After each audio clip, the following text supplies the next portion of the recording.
सबसे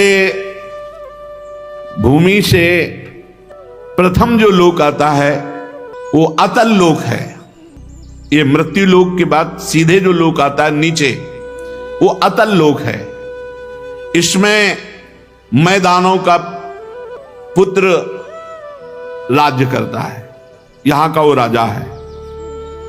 वो 96 प्रकार की माया रच करके सबको सुख प्रदान करता है अपनी प्रजा को।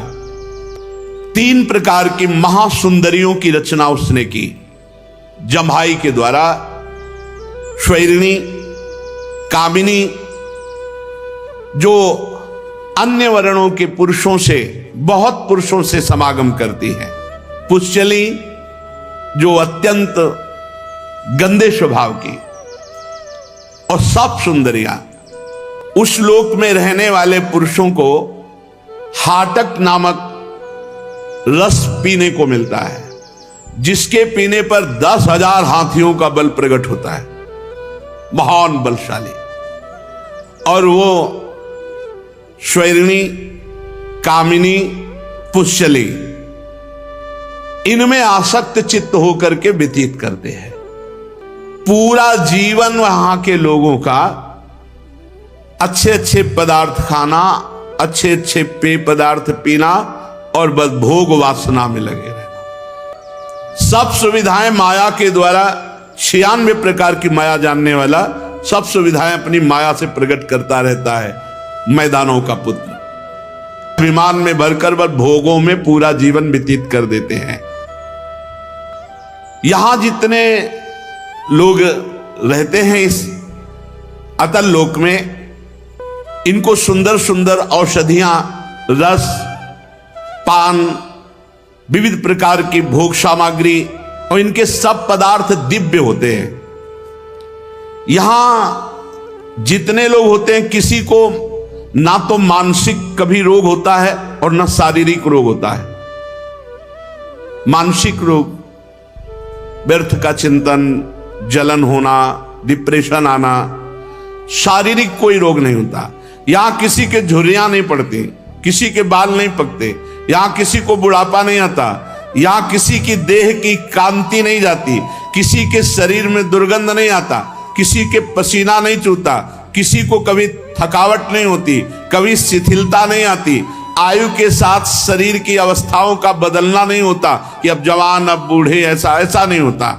यहां सब जवान, सब स्वस्थ, सब सुंदर, शक्ति संपन्न और सुगंधित शरीर से सुगंध आए। यहां मृत्यु केवल होती है भगवान के सुदर्शन चक्र से।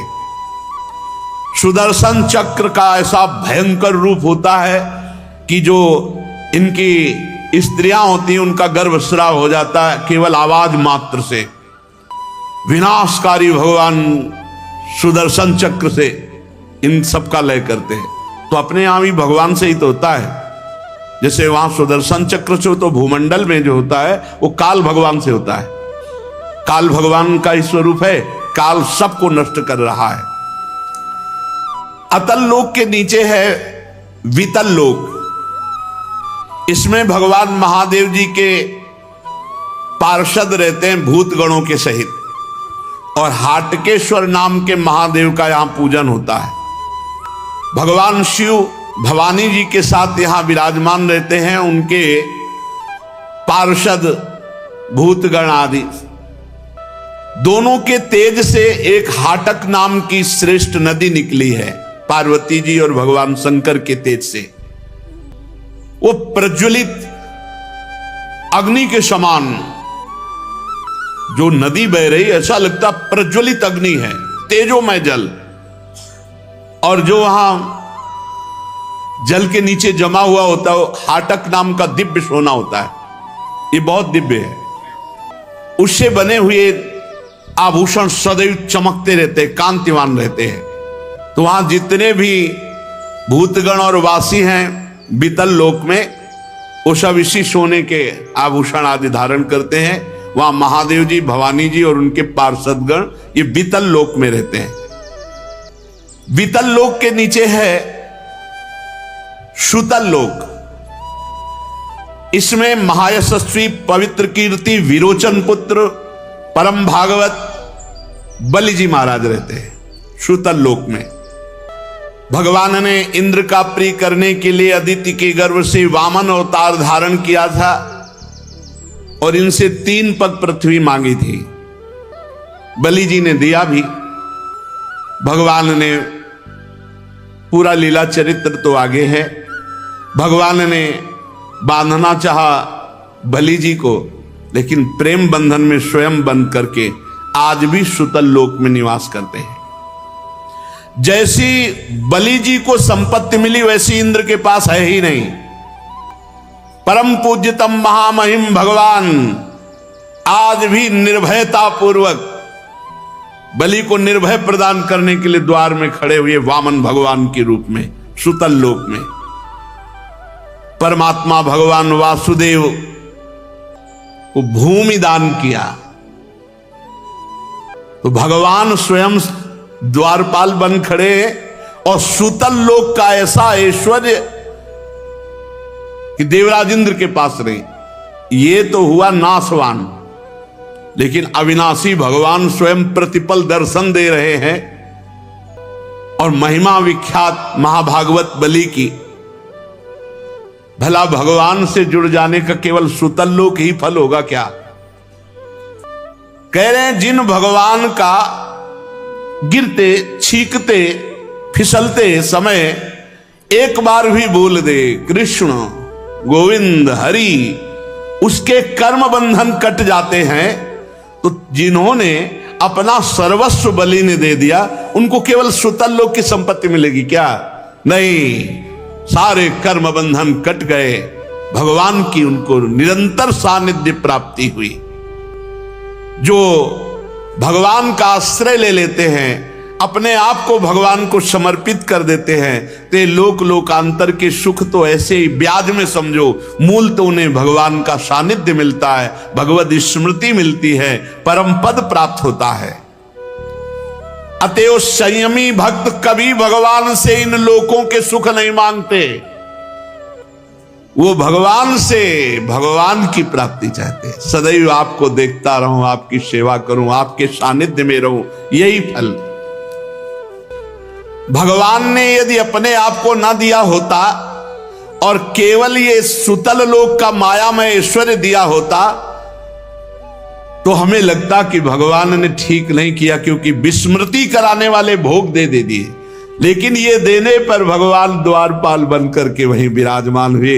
हर समय बलि जी महाराज भगवान का दर्शन करते हैं। जिस समय कोई और उपाय न देखकर भगवान ने याचना के लिए सर्वलोक महेश्वर होकर बलि के सामने भिक्षुक बनकर के गए, इस महापुरुष ने शरीर सहित संपूर्ण दान कर दिया।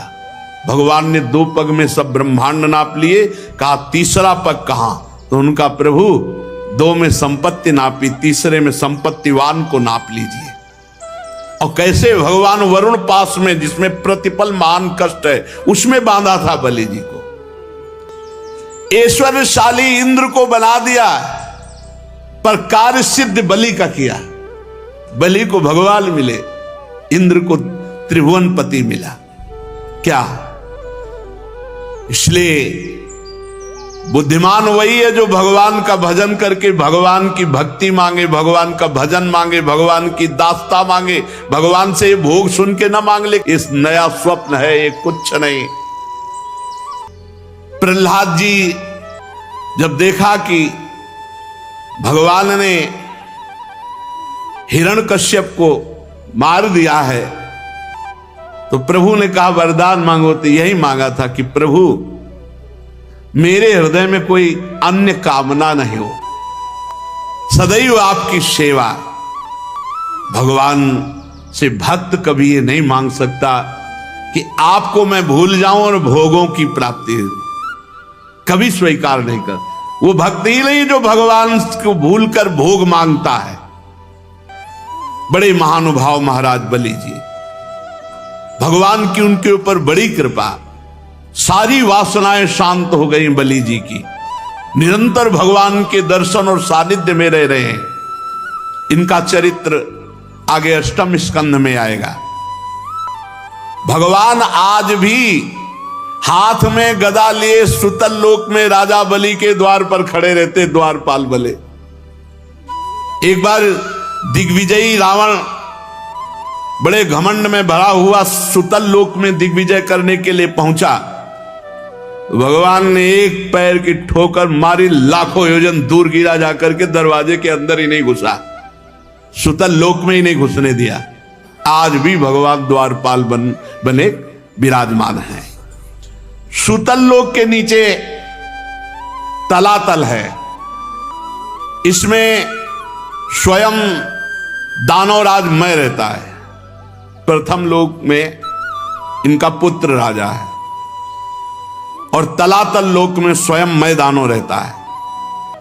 तीनों लोगों को शांति प्रदान करने के लिए भगवान शंकर ने ये जो 3 पुर बनाए हुए थे मैदानों ने, उनको भस्म कर दिया था। आज भी वहां छुप करके रह रहा है। पूरा शासन है तलातल राज्य में इसका। वो परम मायावी, मायावियों का परम गुरु है और महादेव जी इस पर बहुत प्रसन्न भी हैं और महादेव जी के द्वारा वो सुरक्षित है। इसलिए भगवान के सुदर्शन चक्र का भी कोई भय वहां नहीं है, क्योंकि महादेव जी वहां सुरक्षा करते हैं। वहां के निवासी कोई ऐसा नहीं है जो मैदानों के आदर और सम्मान और आज्ञा का पालन न करता हो। वहां जब विनाश होता तो महादेव जी का ही अपराध करने पर होता है। सुदर्शन चक्र से भी वहां भय नहीं है, क्योंकि महादेव जी द्वारा सुरक्षित है, तो महादेव जी के द्वारा होता है वहां जो विनाश होता है। उसके नीचे महातल में ये सब 1000 फण वाले, अनंत फण वाले, सैकड़ों फण वाले ये सर्प रहते हैं। सर्प लोग समझो महातल। इसमें कद्रु जी से उत्पन्न बहुत से सिर वाले क्रोधवश नामक समुदाय सर्पों का रहता है। कुहक, तक्षक, कालिया, सुषेण, ये प्रधान अनेक फण वाले।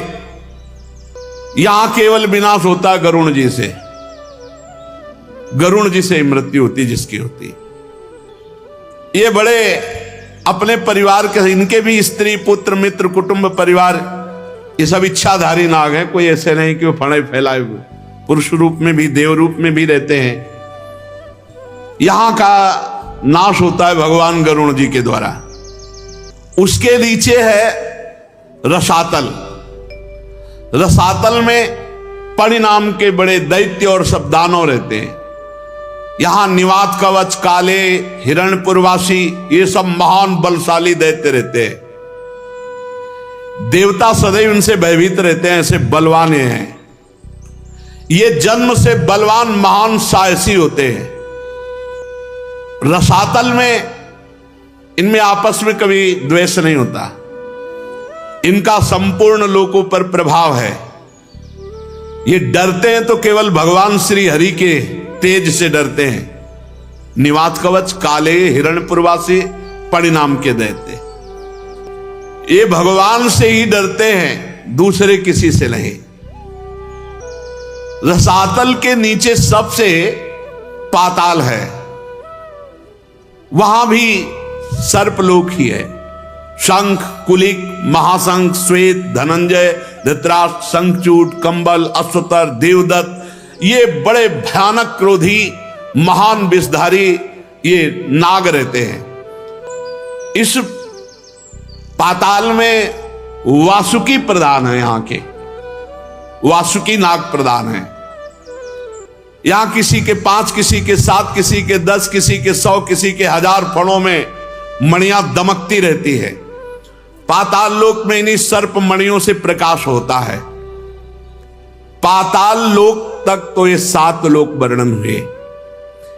पाताल लोक से 30,000 योजन की दूरी पर भगवान शेष जी विराजमान है। 30,000 योजन नीचे। और इनका नाम संकर्षण है।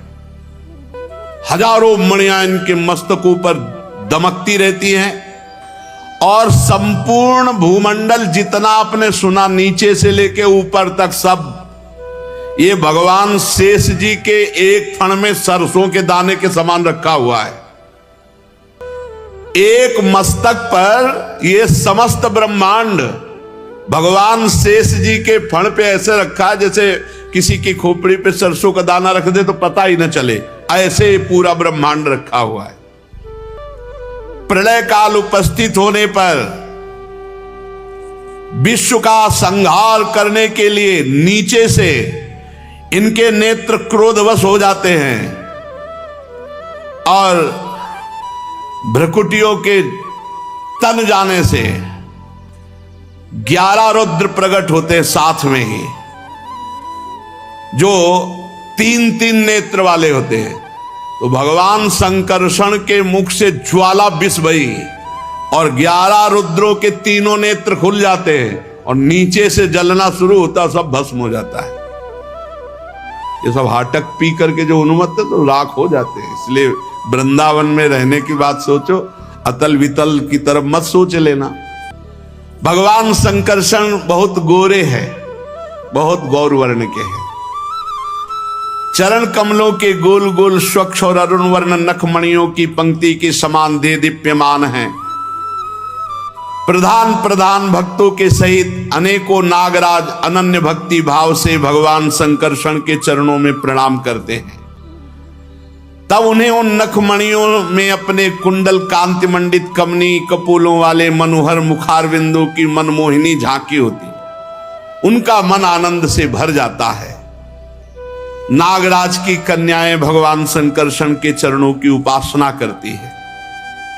देवता असुर नाग सिद्ध गंधर्व विद्याधर मुनिगण कोई ऐसा नहीं जो भगवान शेष जी की आराधना न करे। वही लक्ष्मण जी के रूप में है, वही बलराम जी के रूप में है। भगवान संकर्षण के नेत्र निरंतर प्रेम मद से टपकते रहते हैं, नेत्रों से आंसू टपकते रहते हैं और वो भगवान के चिंतन में प्रेम में विह्वल रहते हैं। और जब बड़े बड़े सनकादि ऋषि एकत्रित होते हैं तो ये भगवान की महिमा का गायन करते हैं। भगवान शेष जी नीलांबर धारण किए हुए हैं, कानों में केवल एक कुंडल पहनते हैं और हाथ में हल और मूषल ये धारण करते हैं। उदार लीला भगवान संकर्षण गले में बैजंती माला धारण करते हैं। सुवर्ण की बहुत सुंदर श्रृंखलामयी अद्भुत कांति तुलसी की गंध से मतवारे होकर भौरे गुंजार करते हैं। इस प्रकार भगवान अनंत महामहात्म श्रवण और ध्यान करके मुमुक्षुओं को मोक्ष प्रदान करते हैं, कर्म वासना की ग्रंथि का भेदन कर देते हैं। ब्रह्मा जी नारद जी सब भगवान संकर्षण की महिमा का गान करते हैं। चाहे भोग चाहे मोक्ष चाहे, एकमात्र भगवान की ही आराधना करनी चाहिए। श्री परीक्षित जी ने पूछा कि प्रभु ये मनुष्य को नीची ऊंच योनियां क्यों प्राप्त होती हैं, गतियां क्यों प्राप्त होती हैं, दुख क्यों प्राप्त होता है? हमने सुना है नरक की भी प्राप्ति होती है। तो श्री सुखदेव जी ने कहा, राजन ये जो तुम लोक लोकांतर में उत्तम मध्यम नीच गतियां देख रहे हो, ये इसलिए होती हैं कि सतोगुण रजोगुण तमोगुण 3 प्रकार के गुण हैं और इन्हीं गुणों के अनुसार कर्म होते हैं और कर्मों के अनुसार विभिन्न गतियां होती हैं और हर कर्म का फल भोगना पड़ता है। कोई भी कर्म भोगना पड़ेगा, सबको भोगना पड़ेगा। कर्ता को अपने कर्म का फल भोगना ही पड़ेगा। तो जब कोई रजोगुणी तमोगुणी प्रधान वृत्ति वाला हो जाता है तो उससे पाप कर्म बनता है और पाप कर्म का फल उसे नरक में भोगना पड़ता है। और हजारों तरह की नरक गतियां हैं, उनको भोगना पड़ेगा। तो परीक्षित जी ने कहा, भगवान अभी तक तो आपने बताया ऊंची नीची गतियां, नरक, ये नरक कहां है? पृथ्वी में ही भोगना पड़ता है या त्रिलोकी के भीतर बाहर कहां है नरक? है भी कि केवल कहा ही जाता है? परीक्षित जी ने पूछा, है भी ये कहां है, नरक है कहां? श्री सुखदेव जी महाराज ने कहा, राजन ये त्रिलोकी के भीतर ही है। ये पृथ्वी से नीचे जल के ऊपर दक्षिण दिशा में विराजमान है। ये पृथ्वी लोक में दक्षिण दिशा में पृथ्वी से नीचे जल के ऊपर विराजमान है। उस नरक लोक में सूर्य भगवान के पुत्र पितृराज भगवान यमराज का शासन है और वो अपने यमदूतों के साथ, यमगणों के साथ रहते हैं। जो भगवान का भजन नहीं करते, शास्त्र विरुद्ध पापाचरण करते हैं, भगवान यमराज के दूत जबरदस्ती उनको मारते पीटते हुए यहां लाते हैं और उनके दुष्कर्म पाप कर्म का फल उनको भोगना पड़ता है। प्रधान 21 हैं। प्रधान का मतलब होता है, जैसे भारत में उत्तर प्रदेश, तो अब उत्तर प्रदेश हुआ प्रधान। अब इसमें कितने जिले हैं, कितने इसमें कस्बे हैं, नगर हैं, गांव हैं, ऐसे ही प्रधान 21 नरक हैं। उनके भी भाग, तभी कहा हजारों नरक है, हजारों नरक की गतियां हैं। श्रुतया सहस्त्रशः प्रधान नरक, ये ऐसे जैसे प्रदेश का ऐसे है। ये जैसे एक जेल है और उसमें किलोमीटरों में है और उसमें कहीं अलग अलग अलग सब, वो ऐसे ही एक नरक में हजारों नरक। प्रधान 28 है। अब इनमें कौन कहां ले जाया जाता है? जो पुरुष दूसरों का धन बेईमानी से अपहरण करता है या दूसरे की संतान का अपहरण करके धन, या दूसरे की स्त्रियों का अपहरण, उसे अत्यंत भयानक यमदूत कालपास में बांधकर घसीटते हुए, मारते हुए तामिस्त नरक में गिराते हैं। इस अंधकार, इस नरक में अंधकार ही अंधकार, कुछ दिखाई नहीं देता। अपने आप डंडे चलते हैं, इसमें पता नहीं चलता कहां से चल रहे हैं और इतनी भयानक आवाजें आती हैं कि लघुशंका सोच कर देता है। और डंडा ऊपर से चलते हैं और अंधकार ऊपर से रहता है, इतनी मार पड़ती कि मूर्छित होता, पर मरना वहां है नहीं। रात दिन डंडे ही चलते रहते हैं। जो दूसरों का धन अपहरण करते हैं, दूसरों का संतान अपहरण करते हैं, जो दूसरों की स्त्रियों का अपहरण करते हैं, उनको भयानक तामिस्त नरक में गिराया जाता है, जहां अंधकार ही अंधकार है। खाना पीना तो कोई, यहां जेल में भारत की तो कम से कम खाना पीना तो मिल जाता है, वहां खाना पीना नहीं, वहां डंडा ही चल रहा है और अंधेरे में ऐसी ऐसी आवाजें कि भयभीत होकर मलमूत्र का त्याग करता है और इतनी मार पड़ती रहती है निरंतर कि मूर्छित होता रहता, फिर होता, फिर मूर्छित, मरना है नहीं वहां। बोले कितने दिन की सजा हुई? बोले 1 कल्प की। बोले कैसा है? बोल रहे हैं भला छोटे मोटे पाप की 1 कल्प, तो 5 मिनट यहां पाप करते हो आजीवन कारावास मिलता है नहीं, और फांसी की सजा मिलती कि नहीं मिलती? 5 मिनट के अपराध से। दूसरा, जो किसी को विश्वास दिलाकर धोखा दे देता है, जैसे कभी तुम्हारे को कोई रास्ते में मिला, भाई रात हो रही, हम आपके घर आज शरण ले सकते हैं क्या? आप उनको भगवान की तरह उनको रखो, कहीं धोखेबाजी नहीं होना चाहिए। विश्वास सबसे बड़ी चीज होती है। कोई कभी कैसी परिस्थिति में माता बहन कोई भी मिल जाए, अगर उसको आप शरण दे दें तो विश्वासघात नहीं होना चाहिए, नरक की प्राप्ति होगी। जो किसी को विश्वास देकर फिर विश्वासघात करता है, जो किसी स्त्री को फंसा करके प्यार दुलार विश्वास ऐसा और उसके साथ गलत आचरण करता है, 2 प्रकार के। एक तो किसी को भी शरणागति दे के आज हम आपके घर रुकना चाहते हैं तो अगर आपको संशय है तो लाओ ही मती, और अगर लाओ तो विश्वासघात नहीं होना चाहिए। फिर बहुत बड़ा, देखो महाराज शिवी के गोद में आके कबूतर गिर गया तो उसकी रक्षा के लिए उन्होंने अपने शरीर का मांस दे दिया, कबूतर की हानि नहीं होने दी। ऐसे यदि कोई अतिथि, कोई शरणागत, कोई भागकर घर में आ जाए तो फिर ऐसा चाहे अपने प्राण देने पड़े लेकिन उसके प्राणों में कुछ फर्क नहीं पड़ेगा। एक ऐसा सिद्धांत है, अगर कोई भाग कर आ जाए तो फिर शरणागत की रक्षा कर। हाँ, कोई अपराधी भाग करके आ जाए तो फिर जब अपराध किए हुए तो फिर भोगो जाके तुम। जो किसी को विश्वास देकर धोखेबाजी करके फंसा देता है, धोखेबाजी से उसको कष्ट देता है, मार देता है, और जो किसी दूसरे की स्त्री को विश्वास दे करके, तो अंध तामिस्त नरक में पड़ता है। वहां क्या होता है कि वहां ऐसे यंत्र लगे हुए हैं कि उनमें फेंक दिया जाता है, टुकड़े टुकड़े होकर गिरता, फिर मनुष्य बन गए, फिर फेंका गया, फिर ऐसे काटा जाता है। इतनी भारी दुखमयी वेदना होती है कि सब सुध बुध खो बैठता है। इसीलिए इसका नाम अंध तामिस्त नरक है। इसमें भारी कष्ट ही कष्ट है विश्वासघाती पर स्त्री गमन करने वाले को।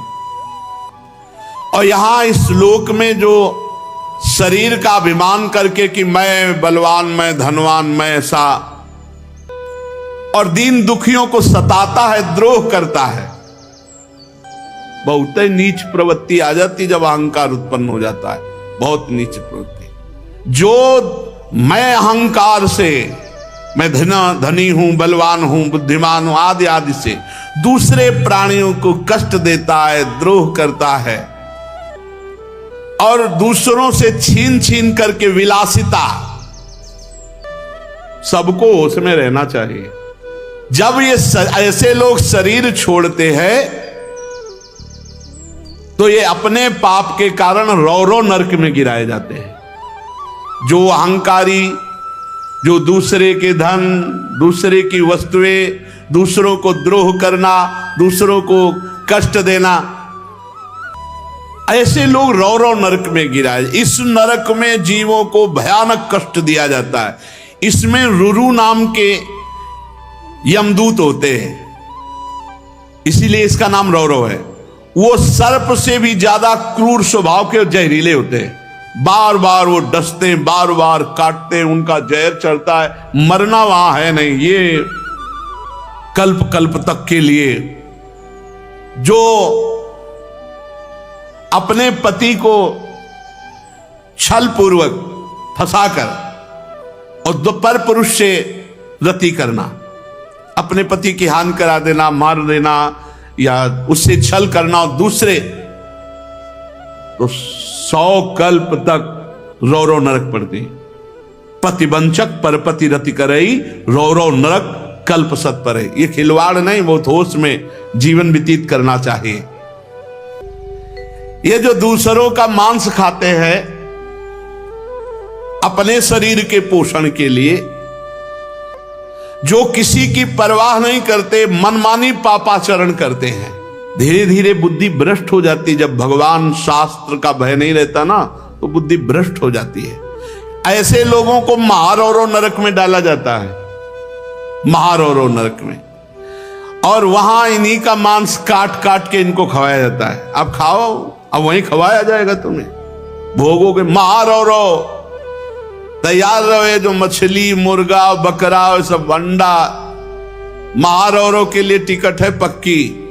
अब तुम्हें लग रहा कहां है तो देख लेना, अब यहां फोन से बातचीत तो होगी नहीं तो तुम्हें सबको पता हो जाए कि हाँ होता है। नरक में क्या स्वागत होता है, अगर वो पता चले ना खुले सबको, तो सब होश में हो जाए। भगवान का खेल ऐसा है।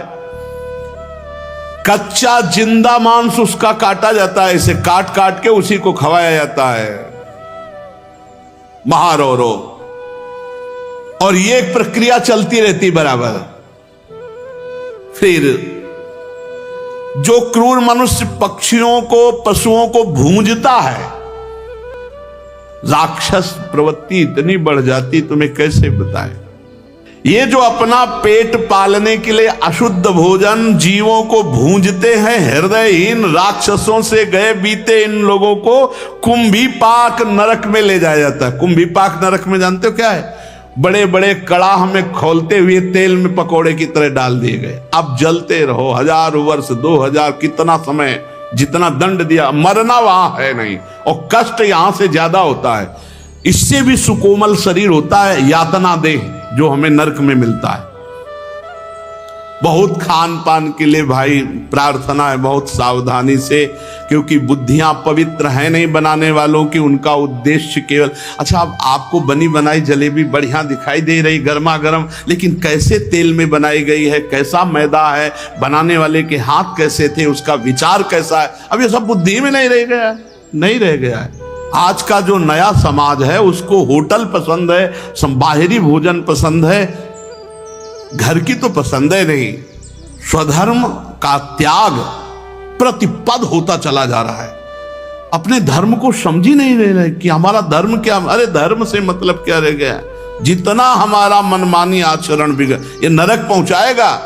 जो केवल अपने पेट पालने में लगे रहते हैं, जो पशुओं को भूंजते हैं, रांधते हैं, ऐसे हृदयहीन मनुष्यों को राक्षसों से भी गए बीते, क्योंकि राक्षस तो राक्षस है, कुंभीपाक नरक में ले जाते हैं और तेल में खौलाते हुए तेल में पकाते हैं। और वहां कोई सुनने वाला तो है नहीं, जैसे तुमने नहीं सुना, छोटे छोटे जीव हैं उनको सब ऐसे। जो मनुष्य, ध्यान से सुनो, अपने माता पिता को पीटता है, अपमानित करता है, वयोवृद्ध उनकी सेवा नहीं करता, तिरस्कार कर देता है, घर से निकाल देता है, वैष्णवों का विरोध करता है, ऐसे दुष्ट को काल सूत्र नरक में ले जाया जाता है। काल सूत्र न, अलग अलग जैसे जेलें है ना, ऐसे नरक है। ये 10,000 योजन का घेरा है, 10,000 योजन का, और इसकी भूमि तांबे के समान है, और आग जैसे तपती, ऐसे तपती हुई, और ऊपर से आग फेंकी जाती है, जैसे उस नीचे वो भूमि जल रही, आग जैसी, तांबे जैसी भूमि, एकदम लाल आग पकी हुई, और ऊपर से आग के अंगारे डाले जाते हैं। अब नीचे से वो आग, ऊपर से वो आग, और 10,000 योजन भूमि लंबी है। अब उसी में दौड़ता रहता। अब कितने वर्ष का सजा दी गई? कौन? जो अपने माता को थप्पड़ मारता है, पिता को। बहुत ये बूढ़े माता पिता भगवान का स्वरूप है, इनको ऐसा ना करे, इनको कष्ट ना दे। अरे तुम्हें पाला पोसा है भाई, तो कम से कम आरती पूजा ना कर सको, ऐसे तो करना चाहिए। नित्य माता पिता की आरती, और भगवान की करो, आरती ना करो, माता पिता की कर लो। उनको नहलाओ धुलाओ, कपड़ा लत्ता पहनाओ, खवाओ पियाओ, मेहनत करके भगवान के मंदिर भले अगर नहीं कभी गए तो भी भगवान की प्राप्ति हो जाएगी, क्योंकि घर में मातृदेवो हो पितृदेवो हो, इसका प्रमाण है। विट्ठल भगवान स्वयं चल करके आए थे पुंडरीक जी के घर, माता पिता की सेवा करने वाले। माता पिता मातृदेवो भव पितृदेवो भव। बहुत सावधानी से मनुष्य जीवन, जो अपने माता पिता का अपमान करते, मारते, पीटते, वयोवृद्ध अवस्था में सेवा नहीं करते, ऐसों को काल सूत्र नरक में गिराया जाता है। अब वहां पापी जलता हुआ भागता है 10,000 योजन की भूमि, सब जलने वाली भूमि। सोचो कैसा, इतनी बेचैनी, इतना ना कहीं खड़ा हो सकता है, कभी लौटता है, कभी भागता है, कभी छटपटाता है, दौड़ता है। उस नर पशु के जितने रोम होते हैं उतने 1000 वर्ष तक उसे भोगना पड़ता है काल सूत्र नरक में, जो वैष्णवों को, ब्रह्म ऋषियों को दुख देता है, माता पिता को मारता पीटता है। ऐसा आगे कह रहे, जो पुरुष किसी भी प्रकार की आपत्ति ना आने पर अपने वर्णाश्रम धर्म को छोड़कर दूसरे धर्म का आचरण करता है, वैदिक मार्ग को छोड़ देता है, और जो पापी पाखंड पूर्ण जीवन बिताता, पाखंड जो है नहीं उसको दिखावा करके मनमानी आचरण, जो वैदिक शास्त्रीय सिद्धांत को छोड़कर मनमानी आचरण करता है वो पापी, और जो पाखंडी है, पाखंड का वो पाप। इन 3 पापियों को, 3 प्रकार के पाप करने वालों को अश्री पत्रवन नामक नरक में डाला जाता है, जहां यमराज के दूत जैसे कांटे होते हैं ना, ऐसे कोड़े होते हैं, ऐसे कोड़ों से पीटते हैं। और वो इतना चिल्लाता रोता है, इधर उधर दौड़ता है, तो वहां आसपास तलवार जैसे ऐसे लगे हुए, उनसे अंग उसके कटते हैं, कोड़े से मारा जाता है, बार बार मारा जाता। वो कहता है हाय मैं मरा, हाय चिल्ला, ऐसे चिल्लाता रहता है। धर्म छोड़कर पाखंड मार्ग में चलने वाले पाखंडियों को यही दंड मिलता है, कुकर्मियों को यहां अपने कर्म का फल भोगना पड़ता है। हे राजन, जो इस लोक में राजकर्मचारी पद पर होकर राजा, न्यायाधीश या बड़ा पदाधिकारी होकर निरपराध मनुष्य को दंड देता है और अपराधी को छोड़ देता है धन के बल पर, उसको पहरे मार मार करके कुचलते हैं, पूरे अंगों को ऐसे लेटा करके, बड़े बलवान हैं, अब गदा आदि से मार मार करके उसके अंगों को कुचलते हैं।